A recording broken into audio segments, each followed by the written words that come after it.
अब PN junction डायोडमा है PN junction डायोडमा त्यसमा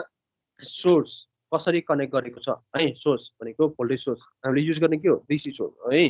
भोल्टेज सोर्स कसरी कनेक्ट गरेको छ भोल्टेज सोर्स कसरी कनेक्ट गरेको छ त्यो सोर्स पी टाइपमा पोजिटिभ एन टाइपमा नेगेटिभ छ भने फरवर्ड पी टाइपमा नेगेटिभ एन टाइपमा पोजिटिभ छ भने रिभर्स पाएको पिएन जंक्सन डायोडलाई हामीले भोल्टेज सोर्ससँग कनेक्ट गर्दाखेरि है पिएन जंक्सन डायोडलाई भोल्टेज सोर्ससँग कनेक्ट गर्दाखेरि त्यसमा कसरी कनेक्सन गरेको छ त्यसैलाई हामीले के भन्छौँ सर्किट त्यो कनेक्सनलाई नै हामीले के भन्छौँ बायसिङ भन्छौँ भनेको त्यस भोल्टेज सोर्स कनेक्ट कसरी गरेको छ त्यसलाई बायसिङ भनिन्छ र बायसिङ दुईटाको हुन्छ एउटा भनेको फरवर्ड बायसिङ अर्को भनेको के हो रिभर्स बायसिङ फरवर्ड बायसिङ र रिभर्स बायसिङ फरवर्ड बायसिङमा यो एउटा हेरेर थाहा हुन्छ यो फिगर हेर्ने हो भने पी टाइपमा भोल्टेज सोर्स कुन देखेको छ यसमा पोजिटिभ छ भनेको पी टाइप सेमिकन्डक्टरमा voltage source positive N type सेमिकन्डक्टरमा भोल्टेज सोर्स नेगेटिभ हो if a p-type semiconductor is connected to positive terminal of a source and n-type semiconductor is connected to negative terminal of a source, then such type of connection of p-n junction diode connection or such type of biasing, such type of biasing is said to be forward biasing forward biasing. अब यहाँ p र n को बीचमा यो dash वाला settled line छ नि dash है यो भनेको के हो जंक्सन देखाएको है पी टाइप र एन टाइप सेमिकन्डक्टरमा जुन जंक्सन देखाएको छ त्यो जंक्सन भनेको के हो that is PN junction or barrier region or depletion region भनिन्छ है barrier region or depletion region किनभने भने सिलिकनको केसमा 0.7 हुन्छ जर्मनको केसमा कति हुन्छ 0.3 हुन्छ है 0.3 हुन्छ जब यसमा फरवर्ड बायस गरिन्छ है फरवर्ड बायस गरिन्छ के हुन्छ यो डिप्लेसन रिजन के हुन्छ फरवर्ड बायस गर्यो भने डिप्लेसन रिजन घट्छ डिप्लेसन रिजन गर्ने के हुन्छ त्यसबाट सहिलेसँग कनेक्ट गर्न सकिन्छ फरवर्ड बायस गर्यो भने डिप्लेसन रिजन घट्छ र यसबाट सहिलेसँग कनेक्ट हुन्छ त्यस्तै गरी यो फिगरमा यदि हामीले पिएन जंक्सन डायोडलाई अपोजिट गर्ने अर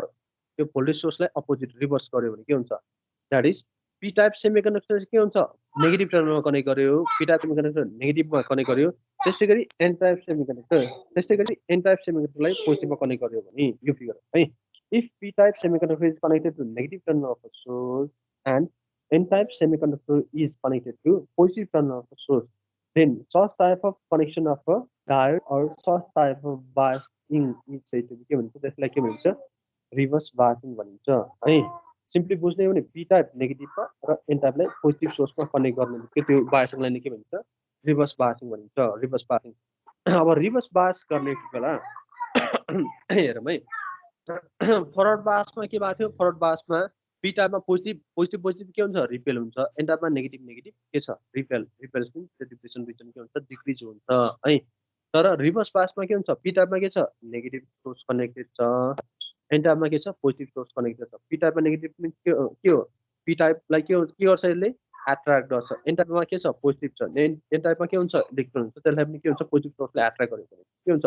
पोजिटिभ पी टाइप पनि के हुन्छ त्यो सोर्सतिर एट्र्याक्ट भयो एन टाइपमा भएको इलेक्ट्रोन पनि के छ सोर्सतिर एट्र्याक्ट भयो द्याट मिन्स के हो त्यो ब्यारियर रिजन जुन यो सेडेड लाइन छ सेडेड है ड्यासवाला लाइन त्यो के हुन्छ त्यो रिजन के हुन्छ इन्क्रिज हुन्छ त्यो रिजन इन्क्रिज द्याट मिन्स के हो ब्यारियर रिजन इन्क्रिज हुन्छ ब्यारियर रिजन इन्क्रिज भयो भने त्यसबाट के हुन्छ त्यसबाट इलेक्ट्रोन फ्लो हुन सक्दैन अर होल पनि फ्लो हुँदैन है इलेक्ट्रोन र होल फ्लो नहुनु मिन्स के हो त्यसबाट कन्डक्ट हुँदैन यदि हामीले यसमा त्यो रिभर्स बायस भोल्टेज जुन सोर्स भोल्टेज छ नि रिभर्स बायस भोल्टेज अझै इन्क्रिज गर्ने हो भने रिभर्स बायस भोल्टेज अझै इन्क्रिज गर्ने हो भने रिभर्स बायसलाई अझै इन्क्रिज गर्यो भने के हुन्छ त्यो ब्यारियर रिजन के हुन्छ अझै इन्क्रिज हुन्छ र नियरली टेन्स के हुन्छ यदि त्यो भोल्टेज म्याक्सिमम छ भने सोर्सको भ्यालु रिभर्स बायस भोल्टेज अझै म्याक्सिममली इन्क्रिज गर्यो भने के हुन्छ यो ब्यारियर रिजन टेन्स के हुन्छ इन्फाइनाइट है त्यो पी टाइप र एन टाइपसम्म नियरली जान्छ भनेको पी टाइप र एन टाइप सेमिकन्डक्टर छैन जस्तो द्याट मिन्स के हो ब्रेकडाउन हुन्छ है ब्यारियर रिजन त्यो के हुन्छ यो डायोड के हुन्छ ब्रेकडाउन भएपछि के हुन्छ वेभहरू चाहिँ सर्ट सर्किट जस्तो वेभ गर्नु भनेको के हो त्यो बेला करेन्ट म्याक्सिमम हुन्छ एकैचोटि